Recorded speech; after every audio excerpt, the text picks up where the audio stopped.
Hello guys, അപ്പോൾ ദേ വൈകിട്ടത്തേക്കുള്ളൊരു food റെഡിയാക്കലാണേ. ദോശയാണ് ഈ വീട്ടിലെ ദേശീയ ഭക്ഷണം. അപ്പോൾ ഇന്ന് അതൊന്ന് മാറ്റി പിടിച്ച് ചപ്പാത്തി ആക്കാമെന്ന് വിചാരിച്ചു.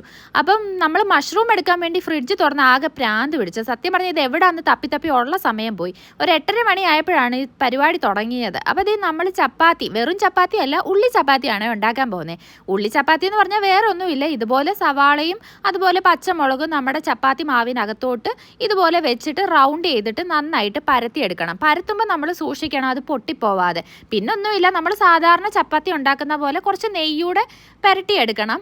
അപ്പം വേറെ കറിയൊന്നും ഇല്ലെങ്കിലും നമുക്കിത് കഴിക്കാൻ പറ്റും. പിന്നെ നമുക്ക് ഇവിടെ മഷ്റൂം ഇരിപ്പുള്ളത് കൊണ്ട് ഞാനത് കറിയാക്കാമെന്ന് വിചാരിച്ചു. പിന്നെ 2 മീൻ വറുത്തതുണ്ടായിരുന്നു, അതും കൂടെ വറുത്തു. അപ്പോൾ ദേ നമ്മുടെ മഷ്റൂം കറി റെഡി ആയിട്ടുണ്ട്. അപ്പോൾ ചപ്പാത്തിയും നമ്മുടെ മഷ്റൂം കറിയും പിന്നെ നമ്മുടെ മീൻ വറുത്തതും പിന്നെ നമ്മൾ ഷോയ്ക്ക് വേണ്ടിയിട്ട് 2 സവോളയൊക്കെ വെക്കാം, അതിൻ്റെ കൂടെ ഒരു കോഫിയും.